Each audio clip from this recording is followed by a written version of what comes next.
We have another one of those dynamic weeks full of planetary transits. In this week's astrology, Venus enters Capricorn, giving us the urge to commit ourselves to something better. We have yet another Yod pattern occurring, which could show us where we've been thrown off course. Saturn has shifted out of its retrograde motion, allowing us to review lessons in maturity that we've learned since March. There's a full moon in Taurus that should give us the nudge needed to seek dependability in our lives. And it's the halfway point for the Uranus retrograde cycle, which will allow us to reevaluate how to get out of our comfort zone. So concerning some of the energies, the vibes on the graph are tamer than they have been in weeks. Romantic energy will ebb and flow and then reappear on the 13th to the 15th. And this is because it's an active week for Venus transits, and so this may give an intense urge for passionate exchanges and other ways to engage in our romantic lives. Also, up until the 14th, family and friends energy will be present, leading to a busy period regarding these close relationships. Then from the 14th to the 17th, social vibes, ambitious energy, and mental tenors will permeate the atmosphere. With these tones in the air, it's a time to get things done, feel like our minds are more focused than they have been, and we'll have the bandwidth to mingle with others. But yeah, we're in for another dynamic week. Let's look at these next bunch of days and see what we can expect.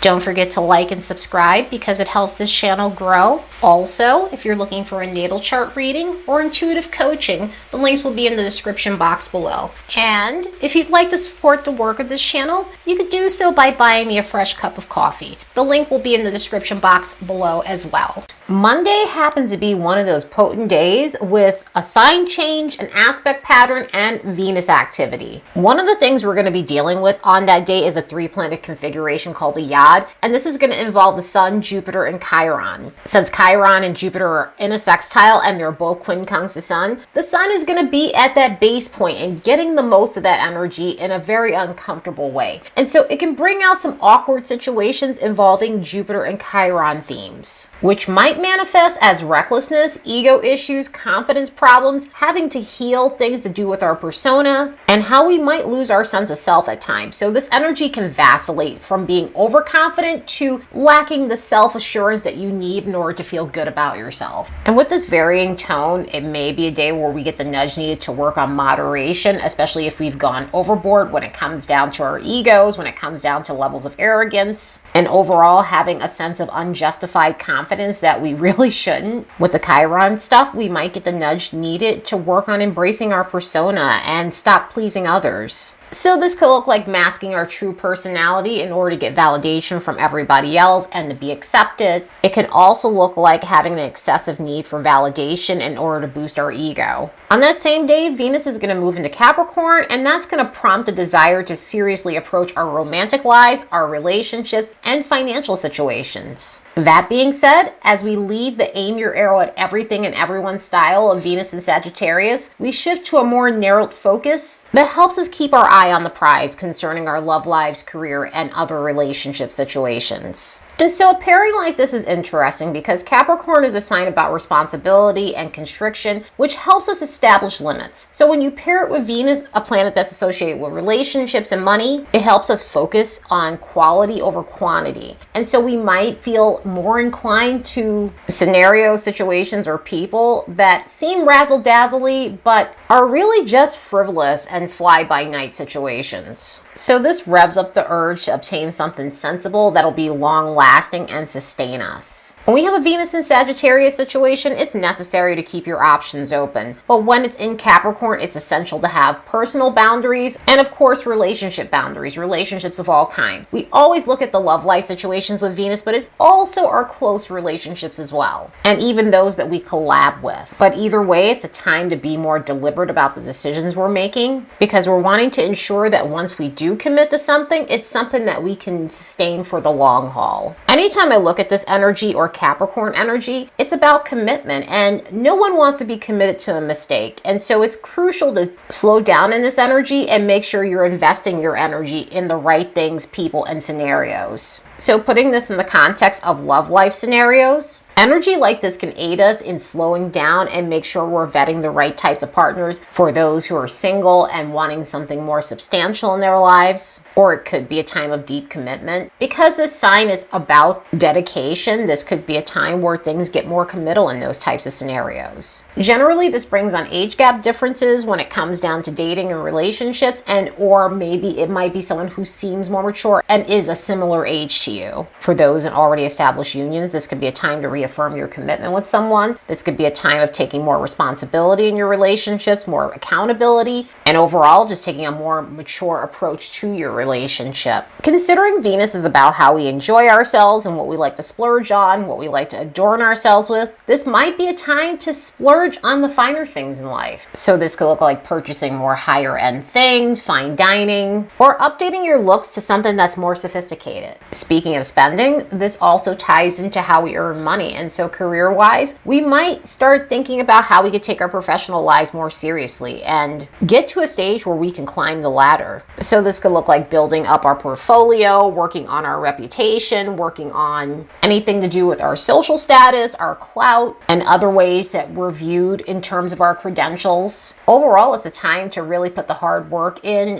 order to earn a raise or a promotion of sorts. Even though this is an excellent energy for buckling down and really getting our shit together when it comes down to our relationships, our finances, our romantic lives, and things like that, it does carry a lower vibration, as does any planet anytime it changes signs, and this is no different. Venus paired with Capricorn tends to make it somewhat icier and more logical. And so emotional expression in this energy isn't always the best. It can have kind of a chilly side to it where there's not a lot of romance going on. And so sometimes in the lower expression, it can feel somewhat cold and invulnerable and just rev up situations where there's a lack of warmth and affection in a relationship. You know, one of the things with this is it's a very slow moving energy. And so this could also transpire in relationships. Maybe there's been a situation that has been dragging its feet, and this is just making a very slow situation feel even slower. And so there could be a sense of dread when it comes down to a romantic situation or anything you might be waiting for in terms of finances. This could point out more material and outward security situations in relationships as well. In other words, it could bring in a sense of dread and really seeing things for what they are, especially if you're in a situation that's only for money, superficiality, and other things to deal with just outward security in a relationship rather than having the emotional security and romance parts. And so it could really highlight relationships that feel more like a business relationship, relationships that feel very transactional, and the scenarios where it looks good on paper, but it really isn't in terms of fulfillment. But either way, if we're using this energy wisely, it's great for getting our priorities straight and slowing down and seeing what's really important and what we should be committing ourselves to. So try to get the most that you can out of this Venus and Capricorn pairing. From the 11th to the 14th, Venus is going to be involved in two alignments that may rev up relationship tension. The first transit is going to be a semisquare to Pluto, and a transit like this can heighten romantic dynamics, but in an unconstructive way. So an energy like this can rev up power struggles, trivial arguments, suspicion, jealousy, and controlling issues in relationships. It can also reveal complicated situations that were previously hidden from us as well, so that's something else that can get unearthed in this energy. Once we get to the 14th, Venus is going to make a quincunx with Mars, and this is going to happen a second time around because we're dealing with a pre-shadow Mars retrograde. So we're getting this alignment, but we're also going to see this again on January 3rd, and so this is going to come back up as a retrograde theme in terms of our relationships and financial matters. And so an energy like this can show where we got our wires crossed in romantic situations. And this being a quincunx, it's going to reveal where we have blind spots when it comes down to our relationships and anything to do with our finances. And so energy like this can illustrate why we have instability in our personal and professional spheres. Some of this can show us where we might simultaneously have addictive behaviors in relationships. Maybe it's excessive libido, and we're having a hard time distinguishing between if this is really real love or we're just lustful over a person. It can show where we're drawn to the wrong types that cause drama in our lives because it's exciting and fun at the same time. They're still not well suited for us, and it's creating unconstructive situations in our love lives where we have no stability. Some other conflicting behavior that might come up in this is where we simultaneously have a wandering eye, yet we want a relationship. Or it can show us where we step on our own toes because we're going after something more superficial superficial rather than real compatibility with a potential partner. So energy like this can be taxing and just uncomfortable, but quincunxes in these things show up so that way we can correct where we have a lack of self-awareness in these areas of life, so we can see the disconnect for what it actually is. Once we get to the 15th, Saturn is going out of retrograde motion. This planet went into its pre-shadow phase on March 23rd of this year, so think about what type of Saturn themes were going on in your life. Where were you taking more responsibility and getting your priorities straight and looking at what obligations are worth your time? Has this been a phase where you've removed the things that lack integrity in your life? Has this been a period where you've tried to gain structure in your life, gain more discipline, be more accountable, cleaned up your act, become more mature, just reorganize your life in general so it's set up in a way where you have more structure overall? Sometimes Saturn retrogrades can get us ready in order to level up in our lives. So has this been a period where you've been doing the hard work necessary so that way you can reach the top of something? Maybe you're wanting to become more of an authority in your career. Maybe you're wanting to build a more solid portfolio, reputation, and other ways to legitimately beef up your credentials. Because maybe you're wanting to leave your mark on society. Maybe you're wanting to become more masterful in whatever field and craft that you have committed yourself to.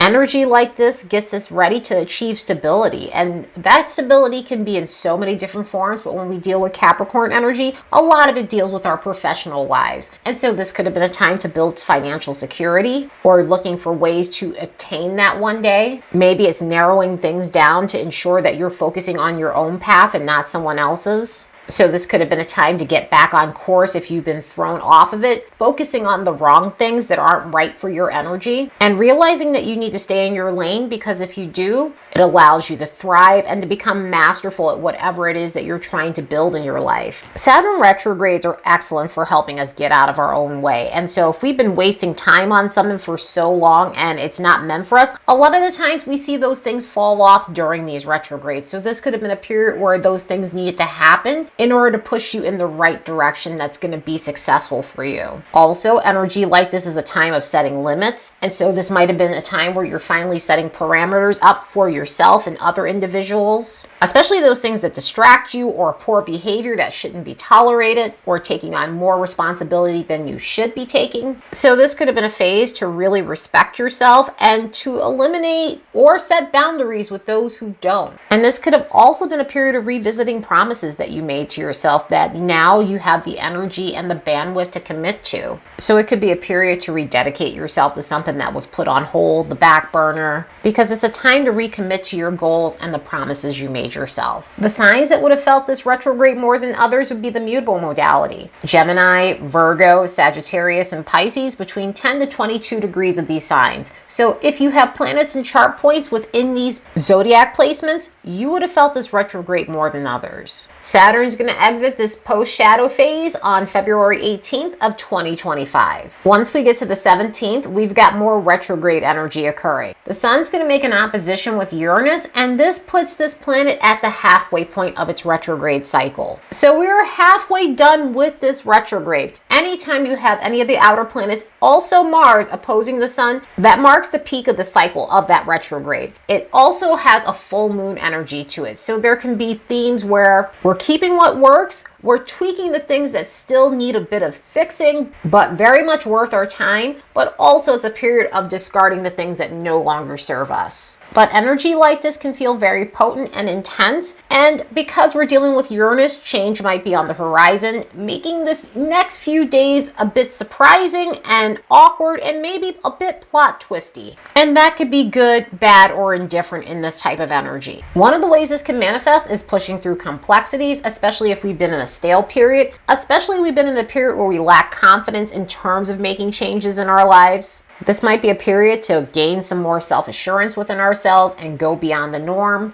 But it can also be a time to set aside our ego issues as well, because sometimes it's not a lack of confidence. Sometimes egoic situations keep us stuck. And so it may be a time to work on a haughty attitude that's keeping us stagnant. Energy like this also has an unpredictable nature to it, so there might be moments where we're dealing with others whose actions are reckless, rebellious, impulsive, erratic, and really out of pocket. And so this can create moments where things escalate a bit concerning other people's conduct. Another way this could also show up is going against the grain because we're craving excitement. Maybe we felt keyed up for too long and just held back for too long, and we're needing to let our hair down. And so this energy in itself can be a lot of fun on one hand, but on the other hand, it can cause a bit of disruption if we're doing things that are counterproductive, out of sorts, very eccentric, doing things for the thrill of it and not really considering the consequences of the whole situation. Also, this can rev up the need to get attention for shock value. So there may be some moments where we're dealing with people who need validation and go about it in a way of doing something that's disruptive in order to actually get some sort of reaction out of other people. So yeah, mid-November is totally Novembering, and this week has some stingy energy to it with a few plot twists thrown in for good measure. But try to use this week to healthily get out of your comfort zone and do the most constructive things you possibly can. Anyway, I hope you all have the best week ever. Later, and see you in the next episode.